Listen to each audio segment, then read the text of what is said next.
Single men must die. Death to unmarried men. Sometime last year, 2022, whilst I was in the middle of working with my latest and ninth book, Machona, Great Onslaught on Hate, I came across an Instagram reel that caught my interest fleetingly. In this reel, the speaker made fiery, disparaging and violence instigating remarks against single men.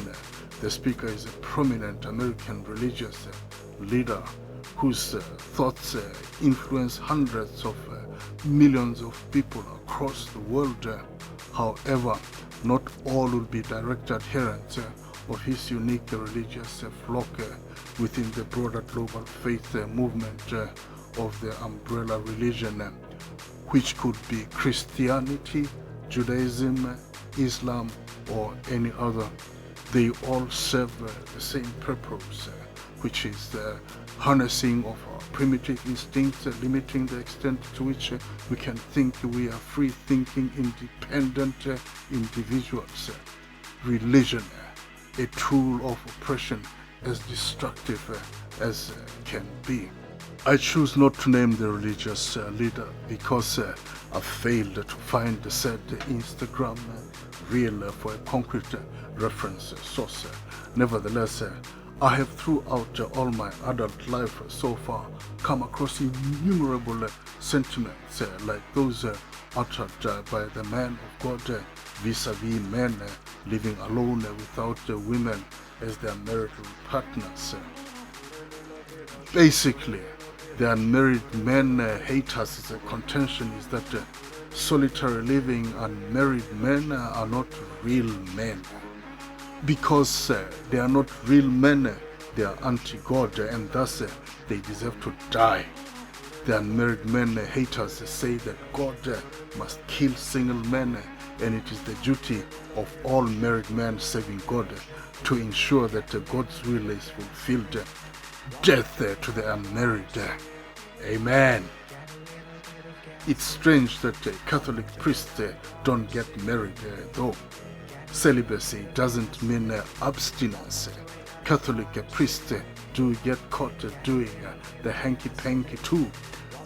When the priests sexually abuse small boys, I wonder about where God is when all this happens. Does he turn blind eyes? In that case, God is an accessory to a heinous crime. Personally, such emotional abuse and death threats I've outlined above are beneath me. They don't scathe me even a single bit. I'm 63 years old. I'm single and I've never been married by choice. Over the years, I've on various fora already mentioned that I'm under no obligation to explain, to justify, or to defend my unmarried solitary living to anybody. All men of God wanting to kill me for my choice to stay young, free, and single must just bring it on anytime. God himself is such an illusion, so full of contradictions I have no time for. For God so thrives in tyranny. He made man in his undefinable, multifaceted, illusory image. He accordingly polarized man, made man into a treacherous, murderous creature of fellow man for transgressions of frivolous, ill-defined, prejudicial, so-called sins. A God of love who rules by threats and application of murder does not make sense to me. To solve a dominance problem, brothers believing in the same God go to war against one another, as in, say, the current case of Russia against Ukraine. They simultaneously pray the same God for protection of themselves on the one hand and power to annihilate the other on the other hand. For the time it shall take as to the location of the war and the relative strengths of the warring parties, absolute mayhem, pillage, and murder could go on until the last man Somebody might set off atomic bombs and then we'll all be gone tomorrow. Adios, God. Killers praising God for strength. The dying praying God for mercy. Priests praying God to receive the spirits of the dead in heaven, whilst the shredded body parts, if not ground flesh of the dead, rest in eternal peace on earth, fertilizing Ukrainian killing fields, if not the Congolese killing jungles. God nowhere to be seen, not a sound from God. No, the whole idea of the existence of an omnipresent God does not make any sense to me at all. God as an idea and a possible entity amongst us defies all logic, but of course his believers can have him. We are already burning here on the hell that is planet Earth anyway. Heaven is in the minds of the free spirited seekers and propagators of humane truths in pursuance of fairness and justice for mankind on earth. In my countering the idea of death to men without women, I take the liberty to speak for the voiceless, the weak and vulnerable, the oppressed, the afraid. I do so simply because I can. I am no Messiah. I am a free spirit that scientifically knows that apart from the fundamental genetic coding that separates humans from other animals, each human being has an own unique subordinate genetic makeup that characteristically distinguishes them from other human beings. That distinction manifests itself in all aspects of being human, from state of health and its vulnerabilities to behavioral proclivities that may or may not reflect or condition our values in adulthood. To the extent that human beings share a common physiological essence of being, it means that although individually unique, our personal human attributes, expressive traits are not finitely closed to the individual. Therefore, each our respective individual behavioral patterns as reflected and influenced by our cognitive powers and processes will cross and interact with others. This is how relationships are formed, both voluntarily or through coercion. Human social organizations of all sizes and all sorts of interests, agendas, philosophies, and aspirations stem from here. However, some people's human proclivities, constructs will be so incongruent from others that they cannot easily fit into any structured social organization cages reflecting certain strictly defined control and manipulative values such as religion, political movements or orientations, marriage, and many more. These are the eccentrics, the think outside the box types, the innovators, the critics, who for the good or bad question everything. Through the epochs, there arise amongst others unconventional analysts, critical thinkers, philosophers, artists of all kinds, social change makers, rebels, radicals and freedom fighters whose thoughts and actions have lasting impacts on society. So, much as not everyone can be a rocket scientist and not everyone can be an Usain Bolt or be a religious fanatic, not every man can want to marry or will be married by hook or crook. Marriage is not for every Jack and Jill. Marriage does not define a man. Marriage is a concept a man gets into. With or without marriage, a man is a man. A brilliant man will be brilliant irrespective of whether they are married or not.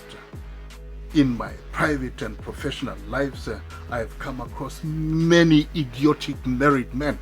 I can write volumes about idiotic married men, but for now, I'll reduce all that to the total lack of respect these men subject their wives to.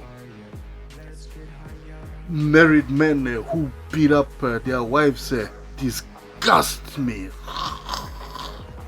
Married men who spend the minimum time with their wives but unashamedly F around with other lovers and mistresses do not score high in my books. Many of these abused and neglected wives are some of the most melancholic women I have ever seen.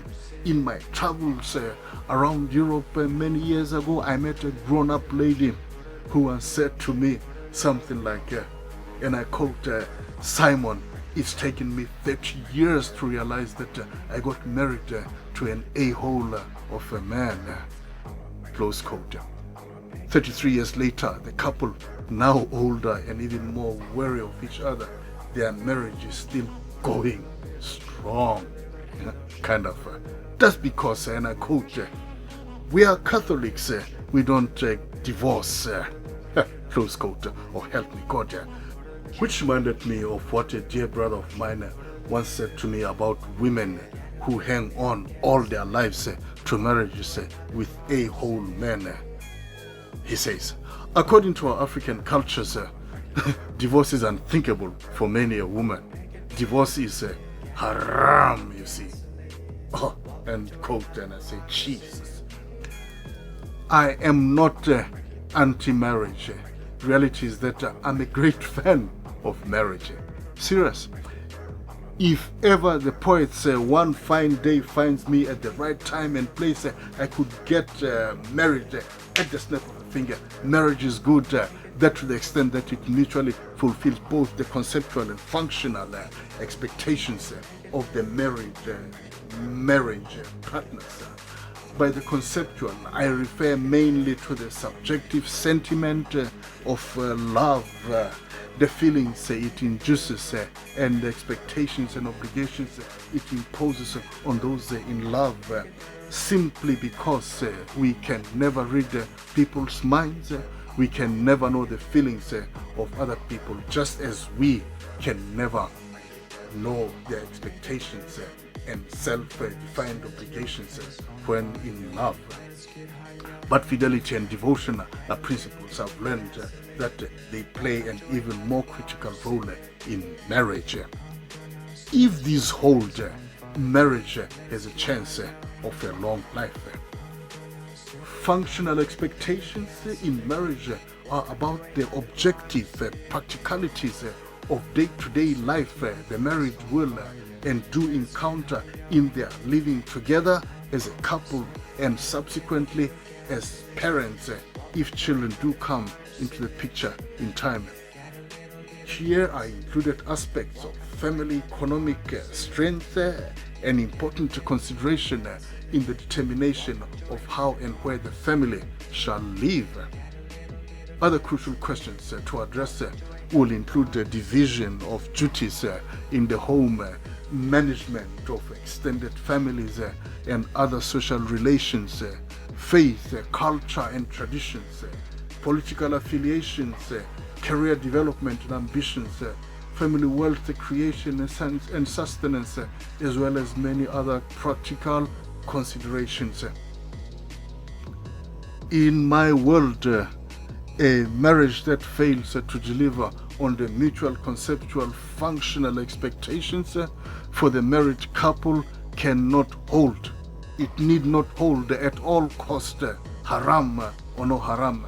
Marriage is not supposed to be an institution reminiscent of slavery.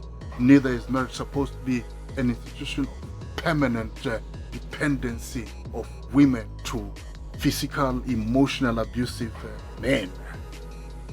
Marriage is not an institution carved in stone. In any case, marriage is not an inherent feature of being human. Marriage is but one of many institutions man created for purposes of social order maintenance or social engineering. I fail to see how non-functional, degrading marriage can contribute to social order. This brings forth the element of divorce, of which I am as great a fan too. Whereas indeed marriage is good, divorce liberates. If ever I do get married at some point in the future, I'll be the first to file divorce as soon as I detect the inconciliable dysfunctionalities in my marriage. People that are deeply in love and wish to be together for life often look with glee to getting married. The same enthusiasm could be shown for impending or desired divorce from a bad marriage. Women must not be afraid of divorce. Have no fear, ladies. There will always be a better, stronger, and more caring man for a lover or a new husband, according to what civil status the divorced woman wishes to have. It's okay to be single also. Again, in both my private and professional lives, I am familiar with divorcee women that live happily ever after, divorce having given them a chance to pursue new paths towards fulfilling and sustainable self-reinvention efforts.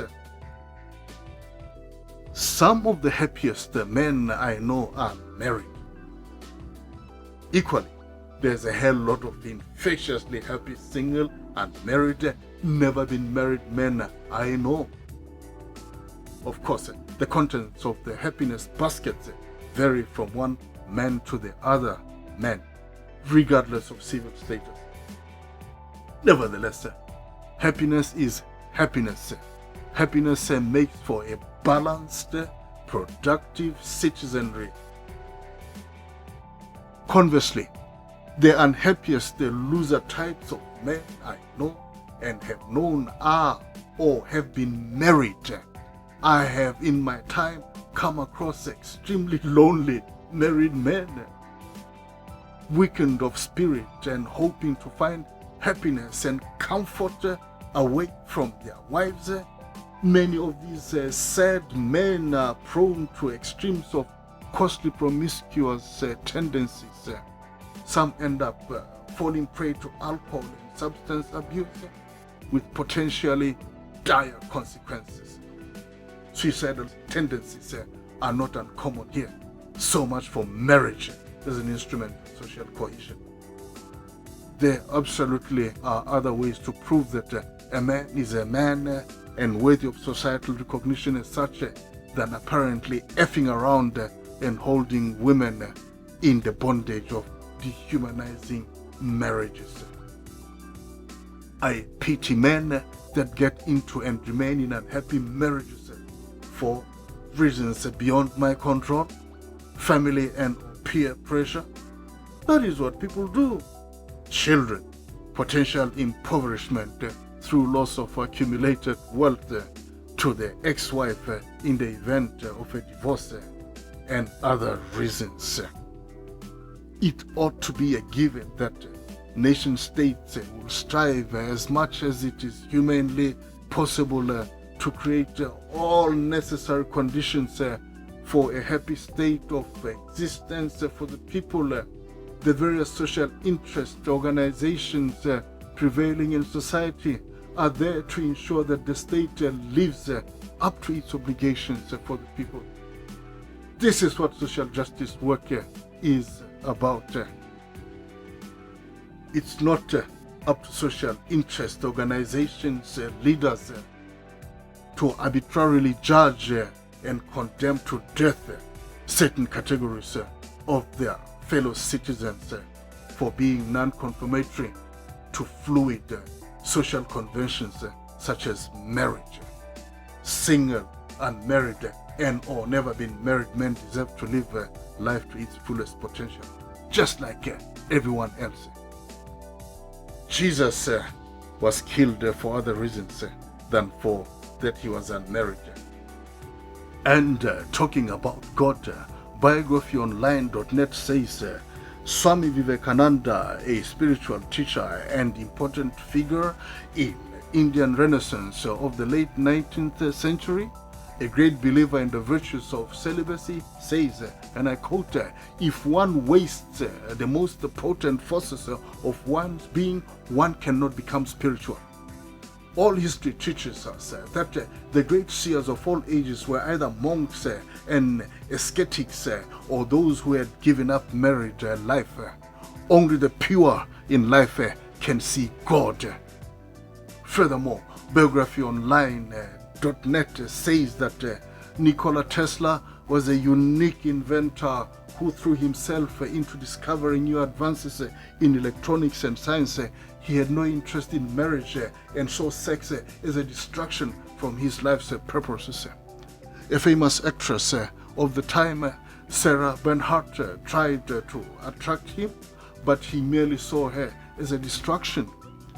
When asked about marriage, he replied, and I quote, "I do not think you can name many great inventions that have been made by married men." When the Mighty Fall on Marriage. From my debut novel, When the Mighty Fall, Rise Again, Mind Games, I'll read a passage on marriage that is from page 63 to page 66. And it goes, people get married for a myriad of reasons. There are some who seem to have gotten married not knowing why and how it began at all, though they just found themselves in it. Trying to make sense of it all with time, they simplistically and conveniently conclude that, everyone else does it, why not them? Culture and social norms dictate it, they shall reason. Inevitably, they make a mess of it, making life extremely miserable for themselves, their marriage partners, as well as everyone else who has anything to do with them in about all aspects of life. Many a person in this category marries themselves into murder and suicide, the ultimate tragedy of marriage. Marriage is another unnatural institution, the functionality of which is an unending attempt at structuring, engineering, and regulating instinctive and natural human behavior in certain predictable directions. If it is instinctive, it happens freely according to its own predetermined internal logic, irrespective of whether external factors are conducive, congruent or not. From society to society, culture to culture, marriage rules determine how many marriage partners one can have in either direction, how often, when. The rules will also specify rituals to be followed in order to sanctify the coming together of people in marriage. Sanctification of marriage is enforced through the morals and ethics around it, particularly with respect to aspects of fidelity, respect, trust, duty, and obligation, meaning that in a perfect world, once bound in and by marriage, people ought to be together for life, thereby ensuring order, stability, and harmony in society. Marriage defines boundaries and territorial integrities of the married and the subsequent family units. These have to be acknowledged and respected in order to provide for peaceful coexistence as well as orderly and systematic growth, progress, and development in society. Perhaps an often overlooked function of marriage, contra-instinctive natural behavior, human behavioral tendencies, is the population growth control aspect of it. Without the perceived and learned value of marriage as a behavioral moderation institution in societal functioning, society would be thrown into total chaos as humans respond unrestrained to instinctive natural urges of sex and sexual reproduction. Jealousy, power, domination, and control-inspired violence in the competition for partners towards letting out and responding to the said instinctive natural urges would be the order rather than the exception for collective human existence. Without the rigidities of formalized marriage rules with respect to family expansion by way of conception, birth, and raising of children, human population pressure on planet Earth and its limited resources would most probably be of magnitudes much higher relative to what the situation is today, a recipe for the eventual extinction of the human race on Earth due to, among other things, territorial wars making what the world currently experiences of regional wars look like a children's Sunday picnic in the park. Marriage is therefore some very serious business. It is not for the non-thinking and faint-hearted for marriage to work for the married or yet to be married and therefore be beneficial to society. People have to fully understand its implications and ramifications, irrespective of the reasons or circumstances leading to marriage. It is of vital importance to understand and acknowledge that marriage is ultimately a personal journey. Its life-changing implications are huge. They can never be overestimated. It will never be the same once married. Chances of marriage being a lasting success are higher in cases where the processes and the institutions are congruent, not only with the feelings of the concerned, but also their beliefs, faiths, values, hopes, dreams, and aspirations, amongst others. Pitfalls of marriage are many, deep and wide in cases where people unwillingly or uncritically fall into the trap by marrying to fulfill expected conventional behavior. The latter may be in relation to culture, religion, life circumstances, and peer pressure. Marriage stands chances of going the distance to the extent that it is both mutually voluntary as well as a well thought out space of the most intimate of human interactions to choose to venture into. There are those who shall base their marriage on love. They deeply love one another above anything or everyone else on earth. Marriage will therefore be a natural consummation of their love, but love alone is never adequate to sustain a marriage. Love facilitates and spices up marriage. It does not make a marriage. Love is the key to a potential marriage partner's heart. Love is a ringing bell into another person's potential marriage partner's life. To be sustained and sustainable, love itself needs tender loving care, but it cannot on its own guarantee a happily ever after life of marriage, to the extent that in many a perfunctorily functional marriage, love may not be the driving force. Love and marriage can be mutually exclusive in the same space. Trouble in paradise. There'll always be much love to get outside marriage.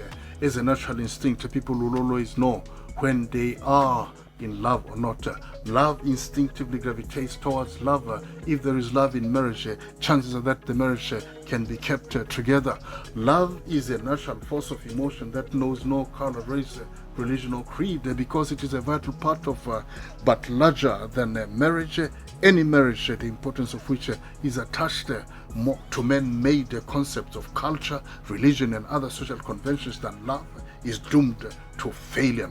The natural urge to want to feed love with and on love is ever so strong that people in miserable marriages will, as a matter of course and natural predictability, go out to look for love elsewhere. That done with either open defiance or total discretion, to the extent that it will last in many cases. This will turn out to be a direct order for the ultimate tragedy of marriage. Reality is that when a supposedly unfaithful marriage or romantic partner is dead, they are dead, and they are so with all the things the murderer demanded. They will never come back, much as when the supposedly betrayed marriage or romantic partner has committed suicide. There is no knowing that they will find what they demanded of their partners on the other side. That'll be it for today. If you want to get married, do so and be happy. Only if the matrimony meets your conceptual and functional expectations, not forgetting obligations to yourself as a person and as a matrimonial partner. If the marriage doesn't work, get out of it fast. The paradox is that you'll never know if your marriage will work or not until you've gotten into it first. If it works, it works well and good. If it doesn't work, it doesn't work. Leave. Divorce might cost you a lot of things in the beginning. It is what it is. Freedom doesn't come cheap. Hang in there, have hope, keep the faith. The future is bright. Time heals. Make it your goal to live long enough to see the good that the future has in store for you. Before you go, thank you for watching. I hope you've enjoyed the presentation and that you found it of value as you go about your journey of life with all its joys, trials and tribulations. If that's the case, please like the video, and if you've not done so yet, do subscribe to the channel. Help me grow the channel to be a more dynamic and prolific platform for sharing ideas and thoughts of inspiration as we all go about our seeking answers to pertinent questions of living as thinkers and creatives wishing to see this world of ours a better place for all. Your support is valuable to the channel. Feel free to write below and ask questions, make comments and give suggestions as to what topics to cover in the future. I'll also appreciate feedback on how we can improve the quality of presentations on the channel. See you in the next one soon. Peace.